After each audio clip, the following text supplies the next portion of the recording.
My wife accused me of cheating while I worked 12 hours for our daughter. Her best friend manipulated her until she turned violent. But I documented everything, and when the judge saw the evidence, he kicked the friend out of court. I'm 32 years old.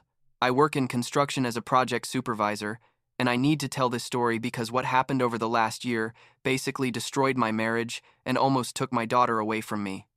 The truth is, I'm still trying to process everything, you know, and sometimes I wake up at my parents' house with Hannah sleeping in the crib next to my bed, and I have to remind myself that this is real, that this is how things are now. I guess I should start from the beginning, when Melissa and I met like 6 years ago at a friend's party, and I swear, it was one of those things where you know what I mean? Like I saw her and thought, this is the woman I'm going to marry. We got married 2 years later, in a small but nice wedding. Nothing flashy because neither of us is like that, and for 3 years we were happy. I mean really happy. One of those couples that all their friends say are goals and that cheesy stuff. Excited. Like we bought all the baby stuff like 4 months in advance. We painted the room yellow because we wanted the sex to be a surprise. And we basically spent our nights watching YouTube videos on how to change diapers and stuff because neither of us had any idea what we were doing. The pregnancy was pretty normal, or so we thought. Melissa had her nausea and all that, but nothing out of the ordinary according to the doctor. But then December of last year came around, and everything went to hell, basically. Hannah was born on December 12th, after a birth that was, and I'm not exaggerating, traumatic. Melissa was in labor for like 18 hours, and in the end, they had to do an emergency C-section because Hannah wasn't coming down and her heart rate was dropping dangerously. So it was all chaos with doctors running around and Melissa crying in pain and fear, and me just standing there unable to do absolutely anything to help her. And when Hannah was finally born, she weighed like 7 pounds. And was perfect, 10 fingers on her hands and 10 on her feet, as my mom would say, but Melissa wasn't okay. I mean, physically she was recovering from the surgery, but emotionally something wasn't right from the beginning. The first few days in the hospital, she barely wanted to hold the baby, and when she did, it was like she was holding something fragile that was going to break at any moment, all tense and scared. I thought it was normal, that maybe all first-time moms feel that way after such a difficult birth. And the nurses didn't seem worried either, so I didn't say anything. We went home after like 4 days, and the first 2 weeks were intense but manageable, with Hannah waking up every 2 hours to eat and us taking turns sleeping when we could, basically running on coffee and adrenaline. But Melissa wasn't getting better. In fact, she was getting worse. She cried a lot, all the time, and didn't want to get out of bed except when Hannah needed to eat. I tried to talk to her, but she just said she was tired, that it was normal, that she'd feel better soon.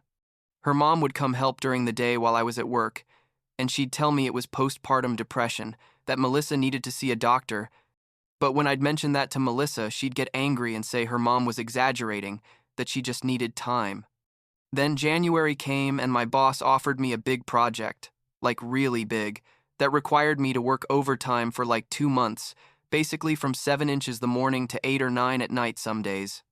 The pay was excellent, and with the baby expenses and everything, I thought it would be a good idea, so I accepted. I explained to Melissa that it would be temporary, that the extra money was really going to help us, and she said it was fine, that she understood. This is where Tiffany comes in, Melissa's best friend since college. Tiffany is like 29 years old, never been married, and has always been kind of intense with Melissa, like one of those friends who wants to spend all their time together and gets jealous if you have other plans. When we got married, I thought Tiffany was going to relax a bit, but she never did. And honestly, I always felt like she didn't like me, like she thought I had stolen her best friend or something. When Hannah was born, Tiffany started coming to the house more often, supposedly to help with the baby. And at first I was grateful, because with the crazy hours I was working, we needed all the help we could get. Melissa seemed more upbeat when Tiffany was there, so I thought maybe it was good for her to have her friend around. Looking back, I should have seen it coming. The signs were all there, but I was so focused on work and keeping my family afloat that I didn't see them. It was mid-February when everything really started to fall apart. I got home around 9 p.m. on a Thursday, exhausted after being on site solving problems all day. And Melissa was in the living room with Tiffany, both of them drinking wine. And as As soon as I walked in, I felt the tension in the air, you know, like when you know they've been talking about you. Melissa looked at me with a face I'd never seen on her, like somewhere between angry and hurt, and she said, "We need to talk." I thought maybe she was upset because I'd gotten home late again without letting her know. So I started to apologize. But she interrupted me and said, "Tiffany told me something today, and I need you to be honest with me. Are you having an affair?" I just stood there completely shocked, literally couldn't process what I'd just heard. I said, "What? Where did you get that from?" And Tiffany chimed in, all condescending, and said, "Brian, you spend all day away from the house. You come home late every night. Melissa is here alone with the baby. It's obvious something's going on." I tried to explain to them that I was working, that they could literally call my boss and verify it, that they could see my time logs at the site, but Melissa was already crying and saying that it all made sense. That's why I never answered my calls, because I was operating heavy machinery and couldn't have my phone on me. That's why I always came home tired, because I was working 12-hour days, that surely the other woman was someone from work. I couldn't believe it. I mean, I had literally just worked like a slave for weeks to be able to pay the hospital bills and give my family a better life, and they were accusing me of this. I told Melissa, "Look me in the eyes. There's no one else. There's never been anyone else. I love you and Hannah more than anything in the world." But Tiffany kept sticking her nose in, saying that's what all cheating men say, that Melissa deserved the truth, and basically poisoning everything with her insinuations. Melissa then demanded that I give her my phone. Right then and there, without any preparation. I had nothing to hide, so I gave it to her, and she started going through everything. My messages, my emails, my photos, my apps, everything, while Tiffany looked over her shoulder like she was supervising. They spent like half an hour going through every single thing on that phone, and obviously they found nothing because there was nothing to find, but the damage was already done, you know what I mean? The trust was already broken. When they finished, Melissa gave me back the phone and said nothing, didn't apologize or anything, just went to the bedroom with Hannah and closed the door. Tiffany stayed a while longer, looking at me with that kind of satisfied smile, and before leaving she told me, "Just because we didn't find proof doesn't mean nothing's going on." And I'm just standing there thinking, who the hell does she think she is? The following weeks were horrible, honestly. Melissa became super paranoid about everything I did. If I got home 10 minutes late from work, she'd bombard me with questions. "Where were you? Who were you talking to? Why didn't you answer my message immediately?" And Tiffany was there, almost every day, feeding that paranoia, saying things like, "See, he came home late again," or, "Why is he showering as soon as he got home?" Must be to get rid of her perfume. It was like living in a constant nightmare, where no matter what I did, it was always suspicious. I tried to talk to Melissa about her postpartum depression, about going to therapy, but she took it as me trying to make her look crazy to divert attention from my supposed infidelity. Her parents were also worried and tried to intervene, but Tiffany had basically convinced Melissa that we were all against her, conspiring to make her look bad. Then March came. And one day I got home early, like at 5 inches the afternoon, because we'd finished a phase of the project and the boss let us leave early. When I opened the door, the first thing I saw was absolute chaos. I mean, the living room was destroyed. Couch cushions thrown everywhere, drawers open, papers on the floor, and Hannah was in her crib in the bedroom, crying at the top of her lungs, like you could hear her from the entrance. I ran to the bedroom and she was there alone. Obviously had been crying for a good while because she was all red and sweaty, and Melissa was nowhere to be found. I picked her up and tried to calm her down, and then I heard noises coming from the garage. I went with Hannah in my arms and found Melissa there, literally dismantling my car. She'd opened the glove box, was checking under the seats, had taken all the stuff out of the trunk, and had it thrown on the garage floor. I asked her what she was doing, and she turned to look at me with completely unhinged eyes, like I'd never seen her like that, and she screamed at me that she was looking for proof, that it had to be somewhere, that Tiffany had told her I probably hid things in the car. I tried to explain to her that this was crazy, that Hannah had been crying alone, that she needed professional help, but that made her angrier, and she started throwing things from the car at me like literally throwing tools and papers and whatever she had at hand. I managed to get out of the garage with Hannah and called Melissa's mom, told her to come quickly because Melissa wasn't well, and her mom arrived in like 20 minutes with her husband. When they arrived, Melissa had gone into the house and was in the bedroom crying, and her mom went with her while her dad helped me put the car stuff back in place. He told me this couldn't continue like this, that Melissa needed serious treatment, and I completely agreed but didn't know how to make her accept help. The straw that broke the camel's back was a week later. I got home one night and Melissa was waiting for me at the door, and as soon as I walked in, she started accusing me again, screaming that Tiffany had seen my car parked outside a hotel in the middle of the afternoon when I was supposed to be working. I tried to explain to her that that day I had gone to that hotel because we were getting a quote for a remodeling project in their lobby. I had literally been there with my boss and 2 clients. But she didn't believe me. She was screaming that I was a liar, that how could I do this to her when she'd just had a baby? And I also started raising my voice because I was fed up with all of this. Like I'd been putting up with baseless accusations for 2 months, and I was physically and emotionally exhausted. Hannah started crying from the yelling. And when I went to pick her up, Melissa blocked my way and told me she wasn't going to let her daughter be around a lying cheater. That's when I lost my patience and told her, "You know what? I'm sick of this. I haven't done anything wrong. I've worked like a dog to support this family, and you'd rather believe your toxic friend than your husband. So I don't know what else to do anymore." Melissa pushed me, like literally put her hands on my chest and pushed me hard, and I stepped back, surprised because she'd never been violent with me before. Then, she came at me and started hitting me, closed fists hitting my chest and face, and I was just trying to cover myself and get away without hurting her because she was still my wife and the mother of my daughter. She punched me in the eye, and it hurt horribly. I felt something warm going down my face, and when I touched it, I had blood on my hand. She'd opened my eyebrow. I managed to grab her wrists so she'd stop hitting me, and I told her, "Melissa, stop. You're hurting me." And she kept screaming and trying to break free, completely out of control. I don't know how long we were like that, maybe a minute or 2, but it felt eternal. And when I finally let her go, she dropped to the floor crying and screaming that I was a monster, that how dare I touch her. And I'm just standing there bleeding with Hannah, crying in the bedroom thinking, this can't be happening. I went to the bathroom, cleaned the blood, saw my reflection in the mirror with my eye starting to swell and the eyebrow split open, and I knew I couldn't stay there. It wasn't safe for me, and it definitely wasn't safe for Hannah to be in that house with Melissa, in that state. I went to the bedroom, packed a suitcase with clothes for Hannah and me, grabbed all her stuff, diapers, bottles, formula, everything she needed.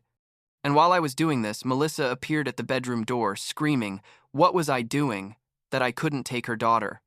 I told her, "I'm sorry, Melissa, but I can't leave Hannah here with you like this. You need help, and until you get it, I'm taking her to my parents' house." She tried to block my exit, but I dodged her. Honestly, I was terrified. She'd hit me again, or worse, that in her state she might accidentally hurt the baby. I put all the stuff in the car with Hannah in her car seat and left while Melissa screamed at me from the entrance. I drove to my parents' house, which is like 30 minutes away, crying the whole way, with Hannah in the back wondering how I'd gotten to this point, how my marriage had fallen apart in such a short time. My parents opened the door and my mom got scared when she saw my beaten face, and I had to explain everything to them, every detail of the last 2 months, the accusations, the paranoia, the attack. My dad wanted to call the police immediately, but I told him to wait, that I just needed a safe place to be for a few days while I cleared my head and decided what to do. That night, I didn't sleep at all. Basically stayed awake in the guest room taking care of Hannah and thinking about everything. At 2 inches the morning, I heard someone knocking on the door insistently, like banging really hard, and my dad went down to see who it was. It was Melissa and Tiffany, both of them standing at the entrance, demanding that I give Hannah back. My dad wouldn't let them in and told them it was better if they left, that we'd talk in the morning when everyone was calmer, but Melissa started screaming that I had kidnapped her baby, that she was going to call the police if I didn't give her back immediately. Tiffany was there backing her up, saying this was emotional abuse, that I was using the baby to control Melissa, and basically making a huge scene at midnight on the residential street where my parents live. My mom called the police because the situation was getting out of control, and when they arrived, they had to explain everything to them. show them my beaten face, tell them about Melissa's postpartum depression and her erratic behavior. The police talked to Melissa and Tiffany and explained to them that I had every right to take my daughter to a safe place if I felt threatened in my own home, and that if they wanted to do something about it, they'd have to do it through legal means, not showing up at midnight demanding things. Melissa became hysterical, crying and begging me to give Hannah back. And part of me wanted to, because she was still my wife and obviously she was suffering. But another part of me, the rational part, knew I couldn't trust my daughter to her in the state she was in. The police finally got them to leave. And before leaving, one of them recommended I document everything. That I take photos of my injuries. That I save any messages or evidence of Melissa's behavior, because this was probably going to end up in court. The next morning, I went with my parents to see a lawyer, because I didn't know what else to do and I needed to protect Hannah legally. The lawyer explained that I could request a temporary restraining order and start the emergency custody process. Given that there was evidence of domestic violence, and that Melissa wasn't in a condition to care for a baby. I felt horrible doing this, like I felt like the worst husband in the world. But the lawyer told me it wasn't about punishing Melissa but about protecting Hannah, and that when Melissa received treatment and stabilized, we could work on a more permanent custody arrangement. We started all the paperwork. They took photos of my black eye and my eyebrow that was still swollen. I wrote a detailed statement of everything that had happened in recent months, and the lawyer said he'd present everything in court as soon as possible. Meanwhile, I tried to stay in touch with Melissa's parents to know how she was doing. Her mom would call me every day crying, telling me Melissa wasn't eating, that she barely left her room, that she refused to go to the doctor or accept she had a problem. I suggested they consider voluntarily admitting her to a psychiatric hospital, but the mom didn't want to go that far, thought they could still handle the situation at home. Melissa's dad called me once and told me he knew I hadn't done anything wrong, that Tiffany had been manipulating Melissa from the beginning, but that Melissa was so deep in her depression and paranoia that she couldn't see reality. He asked me if there was any way to resolve this without court, and I honestly didn't know what to answer, because on one hand, I wanted my family back, but on the other hand, I couldn't put Hannah in danger.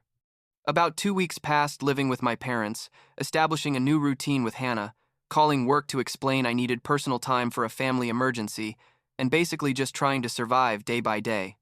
Then one night, like at 11, I got a call from Melissa's mom, completely desperate, saying that Melissa had had a total breakdown, that she'd started screaming, that she could hear voices telling her I was going to take Hannah away forever, that she hadn't slept in 3 days, that she was in an almost catatonic state. They had to call an ambulance and took her to the hospital. I immediately felt guilty, thinking that maybe if I hadn't left, this wouldn't have gone this far. But my mom reminded me it wasn't my fault, that Melissa had been sick since childbirth, and that she needed professional treatment I couldn't give her.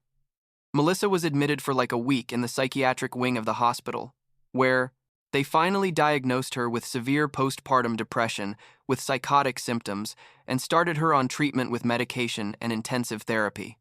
Her mom would call me with updates, told me the doctors had said Melissa's case was serious, that the depression had probably been developing since birth, but that Tiffany manipulating her and feeding her paranoia had made everything exponentially worse. The doctors wanted to know who this friend was who had been so involved, and when Melissa's parents explained to them, the doctors said it was common for people with malicious intentions to take advantage of someone in a vulnerable mental state for their own ends. And speaking of Tiffany, the bitch didn't stay quiet. A week after Melissa was admitted, I received a notification that she had filed for a restraining order against me on Melissa's behalf, claiming I was emotionally abusive, that I had kidnapped the baby, and that I represented a danger to Melissa and Hannah. I had to go to a preliminary hearing where Tiffany showed up with a lawyer, claiming to be Melissa's representative because Melissa was indisposed, and presented a series of completely false accusations, saying I had isolated Melissa from her friends and family, that I controlled all the finances, that I had threatened her multiple times. My lawyer presented all the evidence we'd collected, the photos of my injuries, the messages where Melissa accused me of things without foundation, testimonies from my parents and Melissa's parents, and even a letter from the hospital doctors explaining Melissa's condition and how it had been exacerbated by negative external influences. The judge reviewed everything and basically told Tiffany that she had no legal authority to represent Melissa, that her accusations had no foundation according to the evidence presented, and that the restraining order was denied. But it didn't end there. The judge asked Tiffany directly about her role in this situation, about why she had been feeding suspicions of infidelity without any proof, about her constant presence in the house during such a vulnerable period for Melissa. Tiffany tried to defend herself, saying she was just looking out for her best friend, but the judge didn't believe her and warned her that if she interfered in this case again or filed false documents, she could face charges for misuse of the legal system. I left that hearing feeling some relief, but also completely exhausted from this whole process. Melissa got out of the hospital after 2 weeks, and the doctors recommended she continue with intensive therapy and medication, and that for now she shouldn't have full custody of Hannah until she stabilized more. Melissa's parents accepted this, and they themselves banned Tiffany from coming near their daughter, basically told her she'd caused enough damage, and they didn't want her near Melissa ever again. I don't know exactly how Tiffany reacted to that because honestly I stopped caring. I just know she was finally out of our lives. Melissa asked me to come see her at her parents' house, and I went very afraid of how that encounter was going to be. When I arrived, she was in the backyard. She looked thin, like she'd lost a lot of weight, with deep, dark circles. But her eyes were clearer, more present than they'd been in months. She sat with me and cried, apologized for everything, for accusing me, for hitting me, for believing Tiffany's lies instead of trusting me. She told me the doctors had explained how postpartum depression can completely distort your perception of reality, how it can make you see threats where there aren't any, and that combined with Tiffany's manipulations, she simply couldn't distinguish what was real from what was imaginary. She said she understood, if I couldn't forgive her, that she understood if I wanted a divorce, but that she needed me to know she loved me, that she'd always loved me, and that she deeply regretted having destroyed our family. I cried too, because the truth is I still loved her. But I was also angry, hurt, confused about whether we could ever get back what we had. I told her I needed time, that I couldn't make decisions about our marriage at that moment, that my priority was Hannah and making sure she had a stable environment. Melissa understood and told me she didn't know if she could be a mom right now either, that the idea of taking care of Hannah alone gave her panic attacks, that she was afraid of failing her. We agreed that for now I would have full custody, that she could visit Hannah at my parents' house with supervision, and that we'd work with the doctors and therapists to see how we could eventually establish a more permanent arrangement. It was a painful but necessary conversation, and when I left, I felt like finally, after months of chaos, things were starting to find some kind of order, even if it wasn't the order I'd imagined for my life. 3 months have passed since then. Melissa is living with her parents, goes to therapy 3 times a week, is taking her medications religiously, and is working on her recovery.